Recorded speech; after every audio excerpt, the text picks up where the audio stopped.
Kembali di Prime Time News, saya Indra Maulana. Pemirsa, sikap politik dua sisi kembali ditunjukkan oleh fraksi Partai Demokrat saat membahas dana aspirasi DPR dalam paripurna mendukung dana aspirasi. Namun kemudian muncul cuitan sang ketua umum yang menolak dana aspirasi jika tidak memenuhi 5 syarat. Pro kontra dana aspirasi DPR telah menyedot perhatian publik. DPR pun terpecah. 7 fraksi menyatakan mendukung dana aspirasi yang mencapai 11,2 triliun rupiah ini. Namun ada 3 fraksi yaitu Partai Nasdem, Hanura, dan PD Perjuangan yang menolak usulan dana aspirasi. Namun entah kenapa tidak ada angin, tidak ada hujan, fraksi Demokrat yang mendukung sejak awal hingga proses paripurna evaluasi panja balik terkait dana aspirasi ini tiba-tiba berubah haluan. Ketua Umum Partai Demokrat Susilo Bambang Yudhoyono menyatakan menolak dana aspirasi dengan 5 syarat. Pernyataan SBY di media sosial ini seakan bertentangan dengan pernyataan Ketua Fraksi Demokrat Edi Baskoro Yudhoyono atau Ibas. Ibas menyatakan tujuan dana aspirasi ini baik dan publik jangan salah persepsi. Masyarakat juga harus melihat hal ini secara utuh ya. Jangan sampai masyarakat menilai ini anggota DPR memegang, mengendalikan dana secara langsung. Itu salah besar. Yang benar adalah program ini didukung dan didorong agar anggota DPR RI benar-benar bisa mengusulkan sesuai dengan aspirasi dan ini sesuai dengan sumpah jabatan mereka. Mengambil sikap untuk walk out. Jika tidak tegas, Partai Demokrat ini seakan mengulang sikap partai ini soal pilkada langsung. Dalam rapat paripurna DPR soal pilkada langsung, fraksi Demokrat walk out dan tidak mendukung pilkada langsung. Namun sang Ketua Umum Susilo Bambang Yudhoyono kemudian meminta pilkada langsung tetap dijalankan dengan mendorong diterbitkannya Perpu. Apakah sikap mendua Partai Demokrat ini merupakan bentuk penyeimbang yang selalu mereka dengungkan? Atau justru untuk mengambil keuntungan politis di tengah pro kontra pembahasan kebijakan di gedung DPR? Tim Liputan, Metro TV. Ya, sementara itu pemerintah menganggap dana aspirasi rawan dikorupsi dan tidak memiliki mekanisme kontrol penggunaannya. Menteri Dalam Negeri Cahyokumolo menyebut dana ini sangat rawan aksi pemotongan. Area rawan terjadinya korupsi.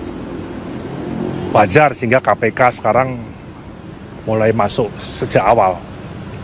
Dan ini modelnya sama dengan model dana bansos, modelnya dana hibah, modelnya program PPIP, dana pembangunan pedesaan dari Kementerian PU. Seperti apa sebenarnya sikap dari fraksi Demokrat terkait dana aspirasi ini? Kita akan mengulasnya pada malam hari ini dengan anggota fraksi dari Partai Demokrat Ruhut Sitompul. Bang Ruhut, selamat malam. Selamat malam. Kemudian ada anggota fraksi PDI Perjuangan Arief Wibowo. Mas Arief, selamat malam. Selamat malam. Dan analis politik Boni Hargen. Selamat malam, Bang Boni. Baik, kita ke Bang Ruhut terlebih dahulu. Bang Ruhut, jadi secara tegasnya itu sikap terkait dana aspirasi ini bagaimana sih Partai Demokrat? Kalau di rapat paripurna kemarin kan artinya ikut menyetujui kan 7 fraksi itu, sementara di luar disebutkan tidak menyetujui atau menolak dana aspirasi. Iya, saya berangkat dari kami tidak segera menolak dan tidak segera menerima. Itu digarisbawahi dulu. Tapi biasalah ya. Kan partai kami ini sekarang ibarat semakin tinggi pohon. Udah mulai tinggi lagi nih pohonnya. Angin udah mulai kencang bertiup. Jadi antara ketua umum kami Pak SBY dan ketua fraksi kami Mas Edi Baskoro nggak ada masalah. Jadi jelas tadi juga fraksi sudah menyampaikan pernyataan sikapnya yang semua berdasar daripada apa yang disampaikan Pak SBY. Perlu kami sampaikan, kebetulan saya sebagai koordinator juru bicara DPP Partai Demokrat oleh Bapak dipanggil ke Cikeas karena kita telekonferensi Bapak waktu itu di San Francisco, Amerika Serikat dengan 12 anggota saya. Kami ada 13 orang, Bapak terangkan semua, begitu juga Pak Ibas Ketua Fraksi hadir, begitu juga Pak Sekjen kami Pak Hinca Panjaitan. Jadi sudah terang, apalagi 2010 kan kita tahu, Pak SBY 2 periode sebagai presiden, beliau juga pernah mengalami seperti ini, dan beliau tolak. Kan itu tegas. Sudah pernah ya ditolak sudah ditolak. Kemudian yang sekarang yang ditunggu apa nih? Menunggu tidak buru-buru menolak, tidak buru-buru menerima. Iya, sekarang kan ada dasar hukum dari DPR dengan adanya MD3 yang baru. Kan itu. Tapi Pak SBY tetap selalu mengingatkan kami semua kader-kadernya. Pak SBY ini kan sayang dengan kader-kadernya yang ada di Senayan. Kita juga hati-hati dengan jebakan Batman. Ya, kita kan khawatir. Kan kita sudah merasakan kemarin apa itu semua ibarat beruang madu ya, menunggu DP mobil ya. Taunya besok nggak jadi. Ini juga jangan gitu, Bapak mengajarkan kita jangan menari di atas gendang orang lain. Karena jujur saja, masalah ini sebenarnya ya hal yang baik. Tetapi karena Ketua DPR kami nih Pak Setia Novanto ya udah mau langsung curi start ya, cerita ke masyarakat melalui pers 11,2 triliun tiap anggota DPR dapat berapa tadi? 20 miliar. 20 miliar. Tapi lihat tadi saya punya ketua fraksi kan tegas mengatakan Pak Edi Baskoro, kita nggak ada bawa uang, kita bukan center class ke sana. Artinya setuju tuh kalau Mas Ibas tadi setuju sebenarnya. Iya, kalau untuk dinikmati rakyat kita setuju. Tapi kita juga tidak mau, karena itu Bapak mengatakan waspadalah. Jadi menunggu ya, tidak buru-buru menolak, tidak buru-buru menerima. Kalau Bang Boni sendiri melihat bagaimana Anda menganalisis sikap Partai Demokrat ini sebagai sebuah langkah yang wajar, tidak buru-buru mengambil putusan atau bagaimana? Saya tidak melihat ada yang aneh, karena justru Demokrat sangat konsisten ya. Sangat konsisten? Sangat konsisten. Waktu RUU Pilkada juga dia main dua kaki, itu konsisten.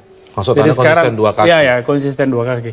Dan pada saat pencalonan presiden juga, Partai Demokrat sebagian mendukung Prabowo, sebagian mendukung Jokowi. Konsisten. Bang Ruhut dulu maki-maki Jokowi, sekarang muji-muji Jokowi, konsisten. Jadi menurut saya tidak ada yang aneh. Maka mungkin pertanyaannya kita bisa geser ke yang lain. Karena kalau pertanyaannya begitu ya jelas, ini Demokrat sedang konsisten. Oh begitu, jadi masalahnya tidak ada yang aneh dari hal ini. Tapi sebenarnya dalam berpolitik, tepatkah ini menurut Anda? Sebagai satu strategi taktis, praktis ya, itu jelas bisa dipertanggungjawabkan. Artinya bahwa kita tidak melihat dari aspek moral politik, itu lain temanya. Tapi kalau dari aspek taktik saja, itu satu taktik juga. Tetapi coba kita teropong dari aspek etika, moral politik, itu jelas tidak benar. Tetapi saya kira tetap kembali kepada keputusan partai sebagai organisasi. Ini kan pernyataan Pak SBY. Tentu saja sebagai pribadi beliau kan figur yang juga bagus, hebat, gagasannya bagus. Nah, tetapi apakah pernyataan SBY 5 poin itu pernyataan Partai Demokrat itu juga menjadi pertanyaan. Sehingga menurut saya ini butuh klarifikasi formal kemudian. 5 syarat itu sebenarnya sudah sudah sikap partai atau itu jelas Ketua Umum kami Pak SBY dan tadi sudah dijawab oleh fraksi. Tadi mereka sudah menyampaikan press release, semua dasar hukumnya merujuk kepada sikap Pak SBY. Jangan tumpang tindih ya dan lain sebagainya, itu baik sekali. Jadi nggak ada masalah. Tapi kalau menanggapi Pak Boni Hargen ini kan kita tahu dia mungkin lihat saya dulu berseberangan dengan Pak Jokowi, kok sekarang Pak Jokowi sayang banget sama gua kan? Pak Jokowi itu sayang loh sama aku. Jadi dia mungkin gimana nih? Jadi jujur aja, jadi apa yang kami lakukan ini, kenapa kami dikatakan dua kaki? Kami sedih juga. Sahabat saya PDI Perjuangan kok boleh ngomong begitu, ya? Yang lain, apa itu maksudnya? Ya kan ada juga yang pro dan kontra. Itulah indahnya demokrasi. Itulah indahnya waktu kami Pilpres juga. Sebagian besar kader kami ada di Pak Prabowo dan Pak Hatta. Tapi kami ada beberapa, kami mendukung Pak Jokowi karena berbicara demokrasi, bicara kata hati. Jadi bukan masalah dua kaki. Baik, Mas Arief, saya minta pendapat Mas Arief sekarang. Kalau menurut Ketua Fraksi Partai Demokrat juga Mas Ibas ya, Edi Baskoro, sikap Partai Demokrat saat ini memang menunggu seperti kata Bang Ruhut tadi, menunggu, terutama menunggu penjelasan sikap dari pemerintah Jokowi. Pemerintahan Jokowi JK soal dana aspirasi ini. Pendapat Anda seperti apa?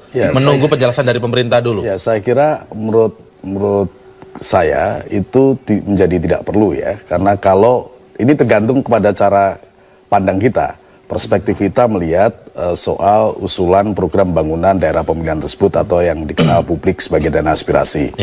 Kalau pandangan kita menyatakan bahwa menyangkut dana aspirasi atau UP2DP itu adalah keluar dari prinsip-prinsip misalnya kenasionalan, keluar dari prinsip-prinsip yang menyangkut pemerataan, keadilan, kemudian sulit dihindarkan dari percaloan dan korupsi, mestinya itu harus ditindaklanjuti dengan satu sikap yang tegas ya. Dan saya kira apa yang disampaikan oleh Pak SBY, beliau pernah menjadi presiden 2 periode. Nah, saya kira bisa menjadi acuan dari acuan kebijakan bagi Partai Demokrat itu sendiri. Jadi mestinya itu menjadi acuan kebijakan, menjadi teladan bagi semuanya, sama dengan di partai kami gitu ya. Segala perdebatan pro kontra yang terjadi di internal partai misalnya selesai begitu Ketua Umum Partai, ya, Ibu Megawati Soekarno Putri, menerbitkan surat perintah, instruksi kepada seluruh jajaran partai, terutama yang di fraksi, adalah menolak apa yang disebut dengan UP2DP. Ada tidak perintah dari Pak SBY soal menolak langsung begitu? Jadi Pak SBY itulah kami sangat menghormati pemerintah, ya. Karena kalau kita berbicara, ini kan di ranah ramenya di legislatif. Tapi kita tahu ini sebenarnya pekerjaan daripada eksekutif. Karena itulah Pak SBY memberi arahan kepada kami, kader-kadernya, mari kita bersabar, ojo ke susu, kita tunggu saja dulu nanti pemerintah. Itulah kita menunggu bagaimana Pak Jokowi presiden kita, walaupun kita juga tadi sudah mendengar para pembantu beliau, Pak Cahyokumolo, beberapa menteri lainnya sudah ada sikapnya. Baik, tapi seperti apa sebenarnya gambaran nanti Partai Demokrat, karena sebelumnya kan ketika SBY menjadi presiden sudah pernah menolak soal dana aspirasi ini. Sekarang ini menunggu apa lagi begitu Bang Ruhut? Nanti kita akan mengulasnya Bang Ruhut, tetaplah bersama kami di Prime Time News. Ya, kami lanjutkan perbincangan di Prime Time News. Saya langsung ke Bang Ruhut. Bang Ruhut, kalau memang menunggu ini waktunya kapan? Kan bukankah kemarin paripurna untuk memutuskan ini terus berlanjut atau tidak begitu kan? Oh, ini kalau kaitan ini seperti saya katakan tadi, finalnya kan di eksekutif Bapak Presiden. Nah, ini kalau dalam jok ketua umum saya sebelum Pak Anas itu ya, kan terakhir sekarang ketua umum kami Pak SBY. Saya ingat sekali Pak Hadi Utomo mengatakan begini, Belanda masih jauh. Ini masih lama. Masih lama? Di sinilah, tapi karena sudah ada yang curi start, baru kawan-kawan tim yang 30 itu mulai mensosialisasi.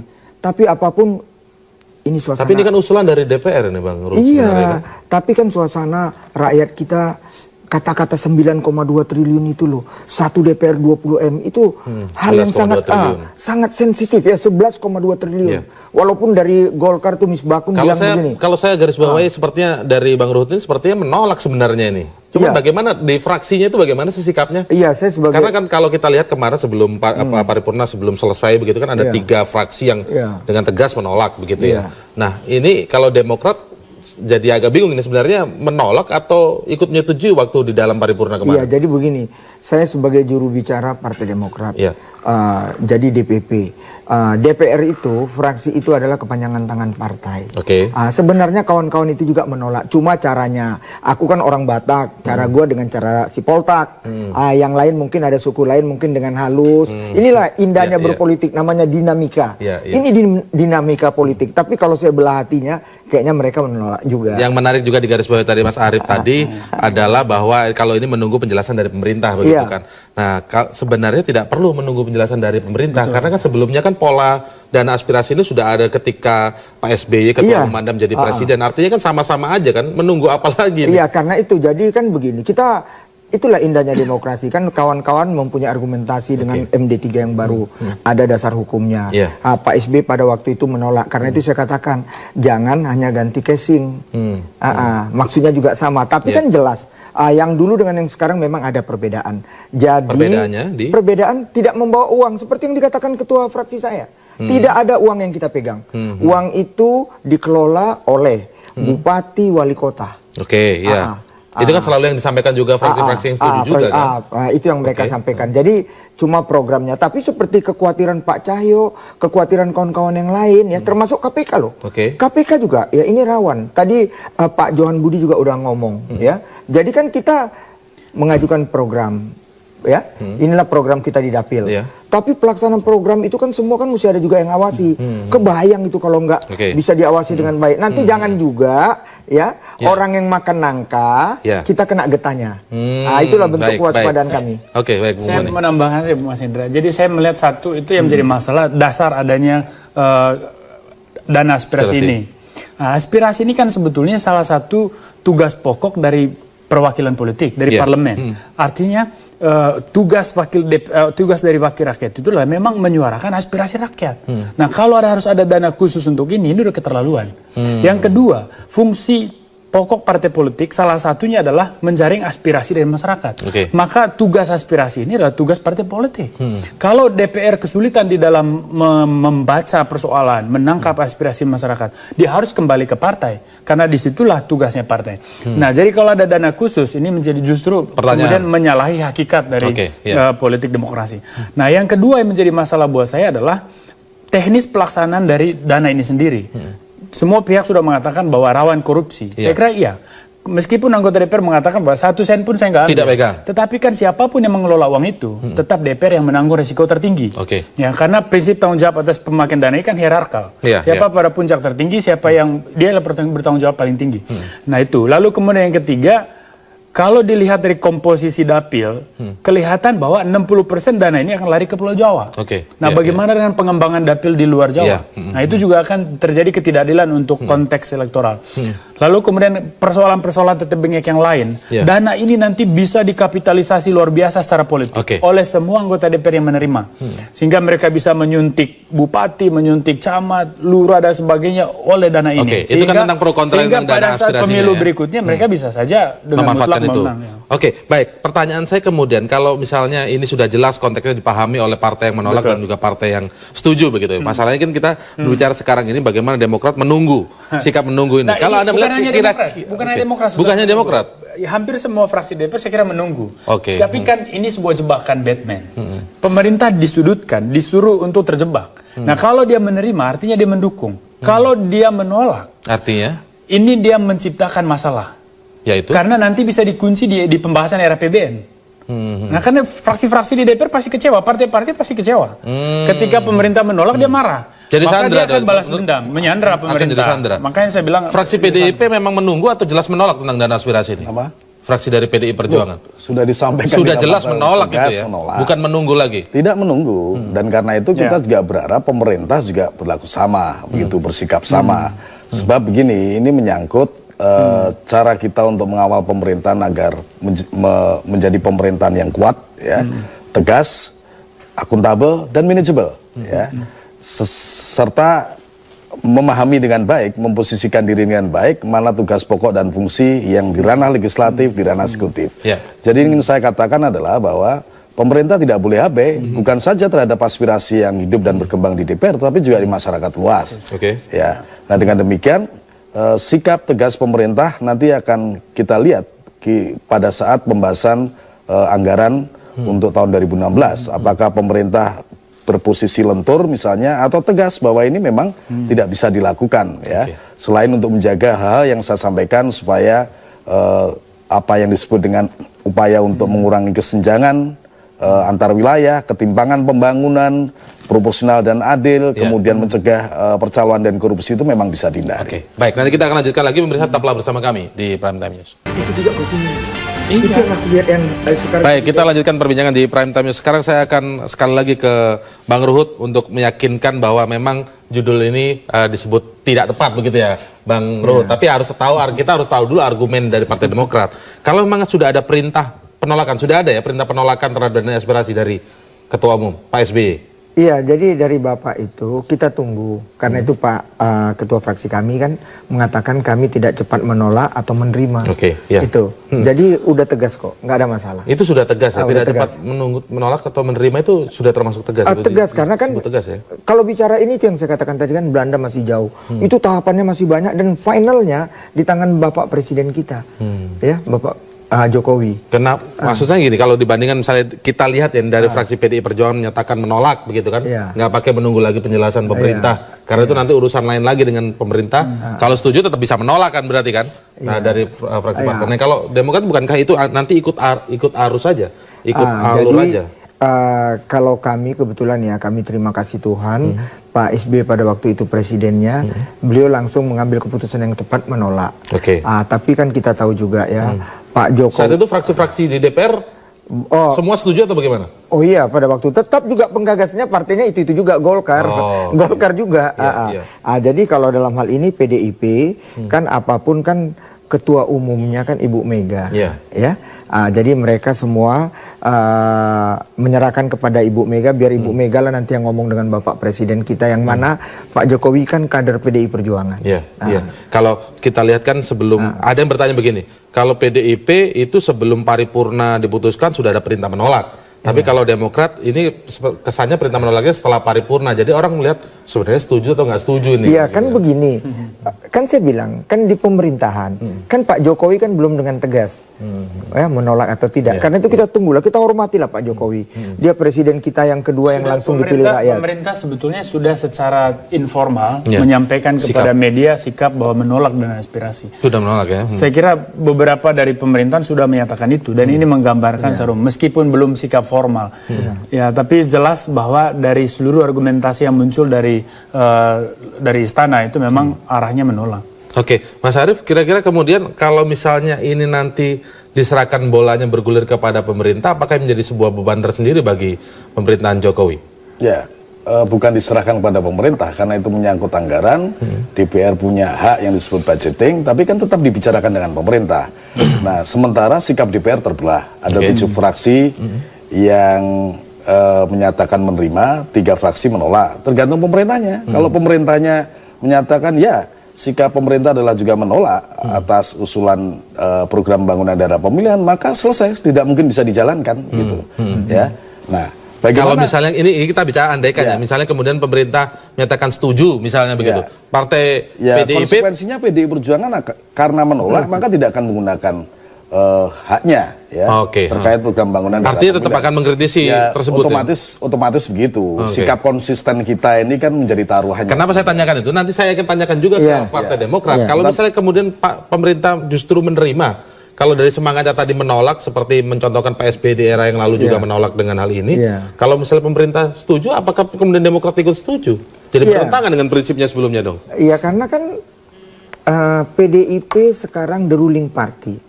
Dan PDIP kita tahu selama ini jangan the ruling party rasa oposisi.